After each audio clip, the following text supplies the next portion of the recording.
अस्सलामुअलैकुम व्यूअर्स। हमारे इस वीडियो का टॉपिक है the omission of the relative pronouns. और इस वीडियो में हम ये जानने की कोशिश करेंगे कि आखिर वो कौन सी सिचुएशंस हैं जिनके अंदर हम डिफरेंट सेंटेंसेस में से रिलेटिव प्रोनाउंस को रिमूव कर सकते हैं, ओमिट कर सकते हैं। तो चलें स्टार्ट करते हैं अपने आज के लेक्चर को। इसके लिए हम पहले कुछ सेंटेंसेस पे गौर करेंगे। I enjoyed the party that I attended last night. मैंने पार्टी को एंजॉय किया जो मैंने लास्ट नाइट जो है अटेंड की थी। अब ये सेंटेंस अगर हम इसमें स्ट्रक्चर में जाएं सेंटेंस की तो ये ठीक है, इसमें कोई प्रॉब्लम नहीं है। लेकिन एस्थेटिकली इसकी अगर आप इसका क्वालिटेटिव एनालिसिस करें तो ये सेंटेंस गलत है। उसकी वजह यह है कि करेक्ट सेंटेंस इस तरह से होगा, I enjoyed the party which I attended last night. तो आप देख सकते हैं कि हमने दैट की जगह विच यूज किया। उसकी वजह यह है कि जो रिलेटिव प्रोनाउन दैट है ये प्रेफरेबली पर्सन्स के लिए यूज किया जाता है और पार्टी एक थिंग है, पर्सन नहीं है। तो इसलिए बेहतर ये होगा कि हम इसके साथ विच को यूज करें इससे रिलेट करने के लिए। लेकिन इसके बरक्स भी अक्सर ही हम देखते हैं कि ये सेंटेंस हमने इस तरह से लिखा होता है, I enjoy the party I attended last night, यानी कि रिलेटिव प्रोनाउन होता ही नहीं है।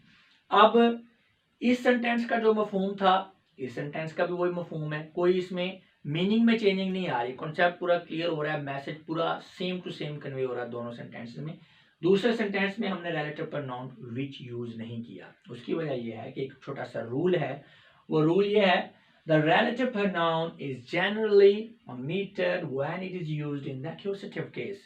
जी, जब ऑब्जेक्टिव फॉर्म के अंदर रिलेटिव प्रोनाउन यूज हुआ हो, एक्यूसेटिव केस के अंदर रिलेटिव प्रोनाउन यूज हुआ हो, तो हम इसे रिमूव कर सकते हैं, सेंटेंस के अंदर से इसको ओमिट कर सकते हैं।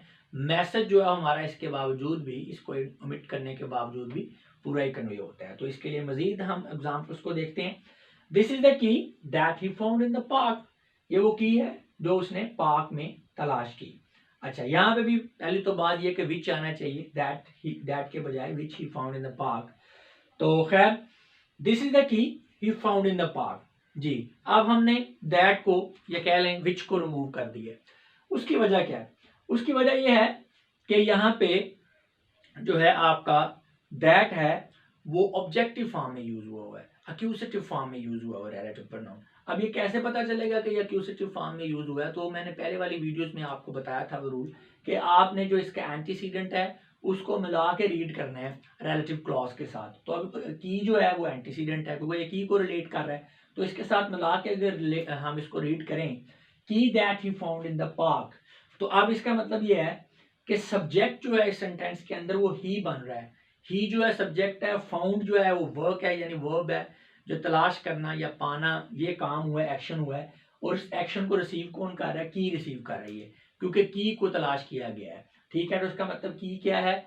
ये ऑब्जेक्ट बन रहा है, यानी एंटीसीडेंट को जब हम रिलेटिव क्लॉज के साथ मिला देते हैं तो ये उसमें ऑब्जेक्ट का काम कर रहा है। तो अब ऑब्जेक्ट को जब हमने रिफर करना है किसी रिलेटिव प्रोनाउन के साथ तो फिर ऑब्जेक्टिव या एक्यूसेटिव फॉर्म में होगा। अब ये अलग बात है कि जो दैट है इसकी एक्यूसेटिव फॉर्म भी दैट है और इसकी नॉमिनेटिव फॉर्म भी दैट है, लेकिन हमें ये जरूर पता होना चाहिए कि दैट यहाँ पे एक्यूसेटिव फॉर्म में यूज हुआ है, इसलिए हम इसको रिमूव कर सकते हैं। लिहाजा हमारा सेंटेंस होगा this is the key he found in the park. जी, नेक्स्ट सेंटेंस देखें, Alia like the book which I gave her. जी, अब यहाँ पे विच है, ये रिलेटिव प्रोनाउन है, तो पहले तो हम ये देखेंगे ना कि ये नॉमिनेटिव केस में, एक्यूसेटिव केस में। ठीक है, तो उसका वही तरीका है कि इसके एंटीसीडेंट को रिलेटिव क्लॉज से मिला दें। अब विच किसको रिलेट कर रहा है? बुक को रिलेट कर रहा है, बुक के बारे में बात हो रही है, तो इसका मतलब यह है कि बुक इसका एंटीसीडेंट है। अब बुक को इसके साथ मिला के पढ़ें, बुक विच आई गेव हर। इतना सेंटेंस आप देखें ना, तो इसमें अब सब्जेक्ट कौन सा? आई सब्जेक्ट बन रहा है। एक्शन क्या है? गेव, देने का एक्शन हो रहा है। किस पे हो रहा है? बुक पे हो रहा है। ठीक है, तो इसका मतलब है जो है बुक जो है वो एक्शन को रिसीव कर रही है, वो ऑब्जेक्ट है, तो लिहाजा बुक से जो रिलेट कर रही है चीज वो है विच। रिलेटिव हमारा प्रोनाउन विच है, तो इसका मतलब विच जो है एक्यूसेटिव फॉर्म में यूज हुआ है। देखें, बात जो आपके रिलेटिव प्रोनाउन है उनकी जो डिफरेंट फॉर्म्स हैं उनकी स्ट्रक्चर ही डिफरेंट होती है। जैसे हु है, तो हु की जो नॉमिनेटिव फॉर्म हु है, इसकी एक्यूसेटिव फॉर्म जो है वो हुम है, और इसकी जो जेनेटिव फॉर्म है, पोजेसिव फॉर्म है, वो whose है, तो वो तो आपको देख के पता चल जाता है। लेकिन जो which है, that है, इनकी नॉमिनेटिव केस भी वही है, इसका एक्यूजेटिव केस भी वो है। तो आप इनकी ज़ाहिरी शक्ल सूरत यानी इनकी स्ट्रक्चर को, इनकी फॉर्म को देख के नहीं अंदाजा लगा सकते कि ये ऑब्जेक्टिव फॉर्म है या ये सब्जेक्टिव फॉर्म है।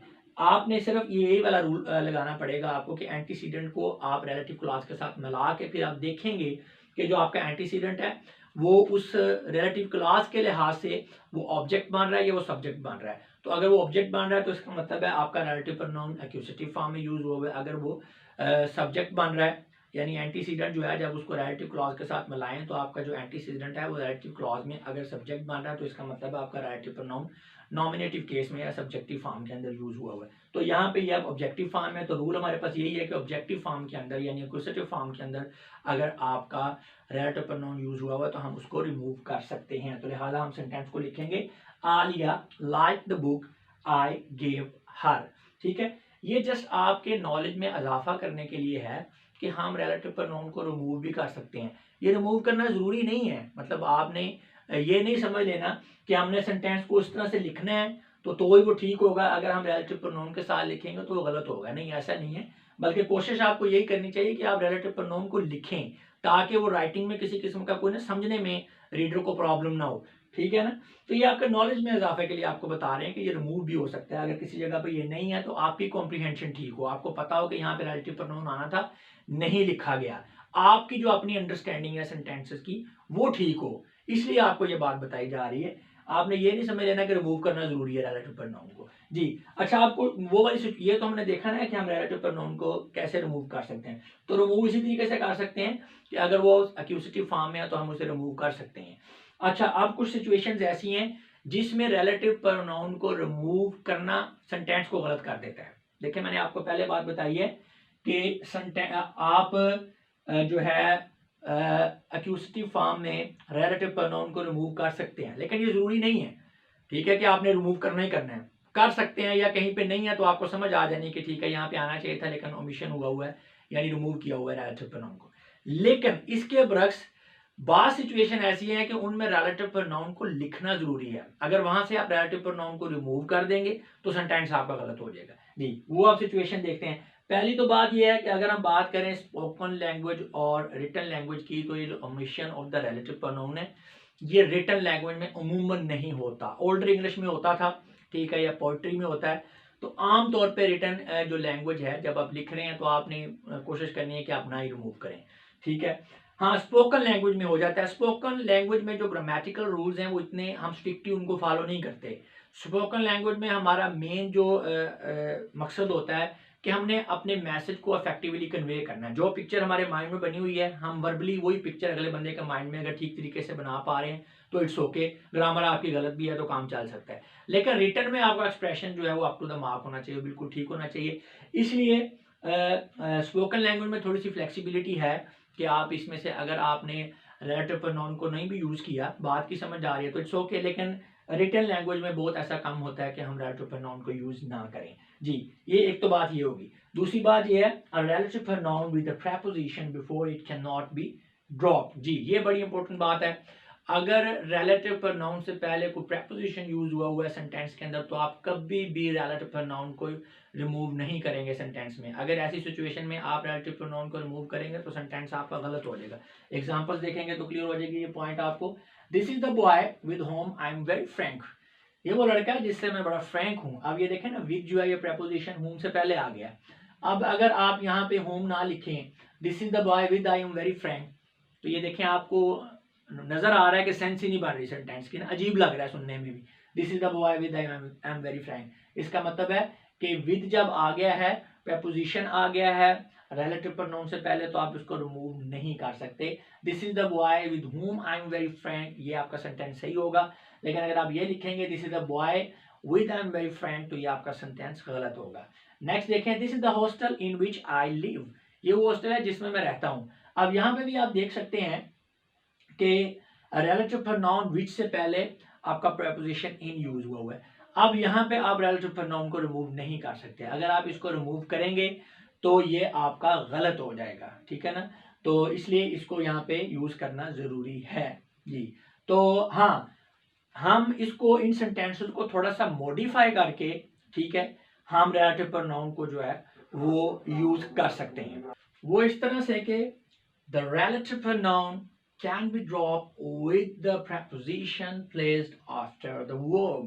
जी, यानी कि हम रिलेटिव प्रोनाउन को रिमूव कर सकते हैं अगर इसी preposition को हम वर्ब के बाद में ले जाएं, यानी जो रिलेटिव क्लॉज का वर्ब है उससे बाद अगर हम preposition को शिफ्ट कर दें तो फिर ऐसी सिचुएशन में हम रिलेटिव प्रोनाउन को रिमूव कर सकते हैं। जैसा कि ये लिखा हुआ है, this is the boy I am very Frank with. हाँ जी, तो आप अगर इस तरह से लिखेंगे this is the boy with I am very Frank, तो ये आपका गलत हो जाएगा, क्योंकि आप अगर आपका रिलेटिव प्रोनाउन से पहले preposition है तो आप इसको रिमूव नहीं कर सकते।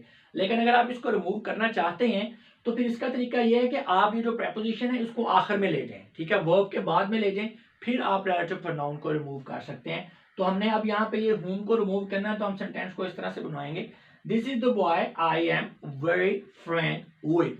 इसी तरह नीचे वाले सेंटेंस में हमने विच को रिमूव करना है रिलेटिव प्रोनाउन को, तो एन को हम इनको हम आखिर में लेकर जाएंगे। सेंटेंस हमारा इस तरह से बनेगा, this is the hostel I live in. तो अब लास्ट पॉइंट ये है, the relative pronoun in nominative case is omitted sometimes in poetry and in informal English. जी, ये बात तो मैं आपको पहले ही बता चुका हूं कि हम जब हमारा रिलेटिव प्रोनाउन जो है ये एक्यूसेटिव फॉर्म में होगा तो हम तब भी इसको रिमूव कर सकते हैं, नॉमिनेटिव में होगा तो हम इसको रिमूव ही नहीं कर सकते। आपने कभी भी इसको नॉमिनेटिव केस में अगर आपका रिलेटिव प्रोनाउन है तो इसको रिमूव करने की कोशिश नहीं करनी, बल्कि आपने रिलेटिव प्रोनाउन को रिमूव करने की कोशिश करनी ही नहीं है। ये आपको सिर्फ आपके नॉलेज में इजाफा करने के लिए बताया हुआ है कि आपको सेंटेंसेस को समझने में प्रॉब्लम ना हो, आपकी कॉम्प्रीहेंशन ठीक हो। अगर किसी जगह पे रिमूव हुआ है तो आपको ये पता लग जाए कि यहाँ पे रिलेटिव प्रोनाउन जो है रिमूव हुआ है। लेकिन एक अजाफी इंफॉर्मेशन इस सिलसिले में ये है कि रूल तो यही है कि ये एक्यूसेटिव फॉर्म में जब आपका रिलेटिव प्रोनाउन होगा तो तभी हम इसे रिमूव करेंगे। लेकिन कभी कभार पोइट्री के अंदर या जो आपकी इनफॉर्मल इंग्लिश है या ओल्ड इंग्लिश है उसके अंदर आप देख सकते हैं, यानी जो गैर रस्मी बातचीत है उसके अंदर आप ये देख सकते हैं कि जो है रिलेटिव प्रोनाउन जो है नॉमिनेटिव केस के अंदर भी रिमूव किया हुआ आपको मिलेगा। जी, तो इसकी एग्जांपल देखते हैं, I have a brother is condemned to die. अब ये पोएट्री है तो यहाँ पे हु आना चाहिए था, तो हु जो है वो रिमूव किया हुआ। तो आपको पता है, अगर आप इसमें गौर करें, ब्रदर इज कंडेम्ड, तो ब्रदर कंडेम कर रहा है, इसका मतलब ये है कि ब्रदर जो है ये नॉमिनेटिव फॉर्म में जो है यूज हो रहा है, यानी हु जो है ये नॉमिनेटिव केस में यहाँ से रिमूव कर दिया गया है। तो ये पोएट्री में ऐसा, ठीक है। इसके अलावा एक और सेंटेंस देखें, there is somebody at the reception wants to meet you, who wants to meet you. अब who wants to meet you, तो मिलने का काम हु कर रहा है, हु क्या है, ये नॉमिनेटिव केस में, लेकिन इसको रिमूव किया हुआ। तो आप देख सकते हैं कि इनफॉर्मल इंग्लिश में होगा ऐसा, या स्पोकन इंग्लिश में जब हम तेजी से बात कर रहे होते हैं तो हम कहते हैं आपका कोई इंतजार कर रहा है रिसेप्शन पे, मिलना चाहता है आपसे, ठीक है ना। तो हम ये नहीं कहते कि वो आपसे मिलना चाहता है, तो हम जल्दी में क्या जाते हैं, यानी इस तरह से इस बात को समझने की कोशिश करें कि रिसेप्शन पे कोई बंदा खड़ा हुआ है, किसी से मिलना चाह रहा है। अब जिससे मिलना चाह रहा है उससे हमारा इंटरेक्शन हुआ तो हम कहते हैं भाईजान रिसेप्शन पे कोई बंदा खड़ा हुआ है, आपसे मिलना चाहता है। हम वो का वर्ड नहीं यूज करते, हम ये नहीं कहते कि भाईजान रिसेप्शन पे एक बंदा खड़ा है वो आपसे मिलना चाहता है, ठीक है। तो हम वो आपसे मिलना चाहता है के बजाय जल्दी में कह देते हैं आपसे मिलना चाहता है। तो बिल्कुल इसी तरह ये अब इनफॉर्मल इंग्लिश है, there is a somebody at the reception wants to meet you, ठीक है। तो यहाँ हमने हु को रिमूव कर दिया, लेकिन फॉर्मल इंग्लिश में ये रिमूव नहीं होगा। फॉर्मल इंग्लिश में तो आपने कोशिश करनी है कि आप एक्यूसेटिव फॉर्म में भी अगर है रिलेटिव प्रोनाउन तो उसको आप रिमूव ना करें, और नॉमिनेटिव में तो बिल्कुल भी रिमूव नहीं होता। स्पोकन में या इनफॉर्मल इंग्लिश में इस तरह की फ्लेक्सिबिलिटी है, ये चीजें चल जाती हैं। तो viewers, omission of relative pronoun के हवाले से इतना ही था। हमारे जो पुराने व्यूअर्स हैं वो वीडियो को बंद कर सकते हैं। नए व्यूअर्स को मैं कुछ एक्स्ट्रा इन्फॉर्मेशन देना चाहूँगा, वो ये है कि इस वक्त हम स्टडी कर रहे हैं पार्ट्स ऑफ स्पीच को। पार्ट्स ऑफ स्पीच में हमारा सेकंड पार्ट ऑफ स्पीच चल रहा है प्रोनाउन। प्रोनाउन की डिफरेंट काइंड्स को हम पढ़ रहे हैं। तो पहले हमने पर्सनल प्रोनाउन पढ़ा, फिर रिफ्लेक्सिव प्रोनाउन पढ़ा, अभी हमारा चल रहा है रिलेटिव प्रोनाउन। तो व्यूअर्स, पर्सनल प्रोनाउन के बाद रिलेटिव प्रोनाउन, प्रोनाउन का ऐसा टॉपिक है जो सबसे बड़ा है, कॉम्प्लेक्स है, इसको यूज करने में स्टूडेंट्स को काफी प्रॉब्लम होता है। मैं अक्सर कहता हूं कि स्टूडेंट्स को पर्सनल प्रोनाउन और रिलेटिव प्रोनाउन का यूज ठीक तरह से करना आ गया तो समझ लें उनको इंग्लिश में लिखना पढ़ना आ गया, तो ये इतना इंपॉर्टेंट है। तो ये टॉपिक भी पर्सनल प्रोनाउन की तरह काफी बड़ा टॉपिक है, एक वीडियो में इसको कवर नहीं किया जा सकता। वैसे भी मेरी कोशिश होती है कि चीजें स्टेप बाय स्टेप आपको समझाई जाए, अब 15 वीडियो बनानी पड़ी है मुझे रिलेटिव प्रोनाउन के कॉन्सेप्ट को समझाने के लिए। उसकी वजह ये है कि स्टेप बाय स्टेप मैंने पढ़ाया है। एक चीज़ जो आप एक वीडियो में समझेंगे, दूसरी वीडियो में वो आपके काम आएगी। तो लेबोरियस नहीं होगी चीज़ें, आपको बोझ नहीं लगेगा, स्टेप बाय स्टेप बड़ा ईजी वे में आप समझते जाएंगे सारे कॉन्सेप्ट्स को। तो रिलेटिव प्रोनाउन की सीरीज़ की अगर बात करें तो पहली वीडियो के अंदर मैंने रिलेटिव प्रोनाउन को इंट्रोड्यूस करवाया कि ये होता क्या है। दूसरी वीडियो के अंदर रिलेटिव प्रोनाउन की फॉर्म्स के बारे में बात की गई है। तीसरी वीडियो में relative pronoun who, whose and whom का कंपैरिजन करवाया कि कहाँ पे हु यूज़ होता है, कहाँ पे हुम यूज़ होता है, क्योंकि स्टूडेंट को काफ़ी ज़्यादा प्रॉब्लम होता है इस चीज़ को समझने में और इसे यूज़ करने में। चौथी वीडियो के अंदर रिलेटिव प्रोनाउन विच जो है उसका यूज़ बताया, यानी अब इंडिविजुअल जो है हर एक रिलेटिव प्रोनाउन के ऊपर एक सेपरेट वीडियो जो बनाई गई है। फिर नेक्स्ट जो है फिफ्थ वीडियो के अंदर रिलेटिव प्रोनाउन दैट का यूज़ समझाया गया। सिक्स वीडियो के अंदर restrictive and non restrictive relative clause के बारे में बात की गई है, क्योंकि जब तक आपको इस कॉन्सेप्ट की समझ नहीं आएगी आप रिलेटिव प्रोनाउन के यूज़ को बेहतर तरीके से नहीं समझ पाएंगे। जो इसकी सेवंथ वीडियो है उसके अंदर जो है relative pronoun which and that का कंपैरिजन करवाया गया है, क्योंकि विच एंड दैट के बारे में स्टूडेंट को कंफ्यूजन होती है कि विच कहाँ पे यूज़ करना है, दैट कहाँ पे यूज़ करना है। तो उस वीडियो को देख लेने के बाद इंशाल्लाह आपकी कंफ्यूजन दूर हो जाती है।